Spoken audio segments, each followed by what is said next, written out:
Nasa loob daw si Coco Martin. Serving table number.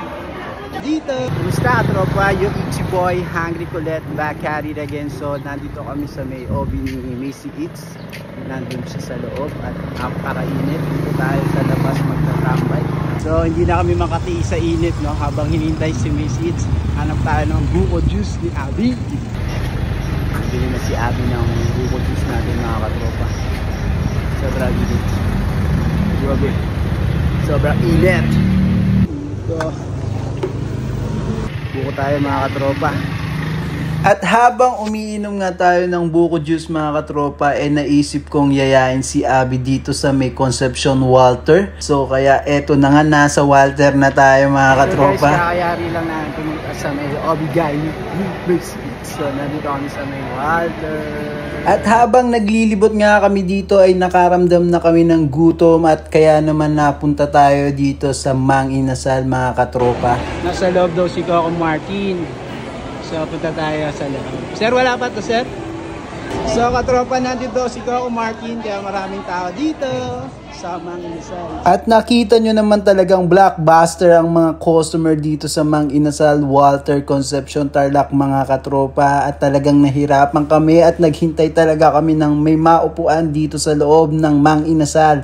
At eto nga, mga katropa, sinisimula nang iset up yung mga in-order namin at kinuha na nga ni Abby para makakain na kami dahil marami na kaming gutom. At ang order nga pala namin dito ay ang kanilang legendary PM1 at PM2, mga katropa, at yung sa akin dito ay only rice. At hindi pa nga tayo nakakasubo, mga katropa, dumating na yung nagbibigay ng rice na halata yatang gutom na tayo at malakas tayong magkanin, mga katropa.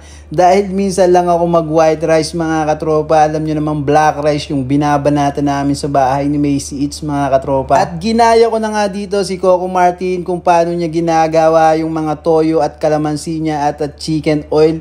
Pinagsama-sama na natin, mga katropa, para mas malasa ang ating PM2 at PM1, mga katropa. Tignan nyo naman si Abby, mga katropa, nagkamay na dahil gutom na talaga yan. At si Macy Eats, wala nang sabi-sabi, susubo na yan, mga katropa. Paano, mga katropa? Gutom na ba kayo? Gutom na rin ako. Tara, kain tayo. First bite, thank you Lord. Napakasarap talaga ng Mang Inasal ni Coco Martin, mga katropa, pag sinama-sama mo na dito. At bumalik nga dito si Kuya para bigyan tayo ulit ng rice, mga katropa. At pinipigilan na nga tayo ni Macy Eats dito mag-rice, mga katropa, dahil nakakaapat na tayo. At dahil meron pa tayong darating na babanatang halo-halo, mga katropa, ako na may sarap na sarap, tinitipid ko nga dito yung ulam ko para maka 10 rice ako dito. Masulit ko naman yung additional 35 pesos, mga katropa, sa extra rice, unlimited rice ng Mang Inasal, mga katropa. Nang hingi nga ako dito ng sabaw, mga katropa, para naman meron tayong panulak na mainit.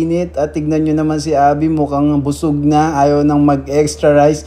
At ako naman binigyan ni Kuya ulit ng extra rice, mga katropa. Hindi pala naka-only rice si Abby dito, mga katropa, no? Ako lang pala, binibigyan ko lang siya dito ng rice. Pinagbabawal na teknik yon, mga katropa, huwag nyong gagawin. At nandito na nga ang special halo-halo natin at boom, ubos lahat, mga katropa. Kaya ano pang hinihintay nyo? Puntahan nyo na ang Mang Inasal, Walter, Concepcion, Tarlac. Nandito si Coco Martin.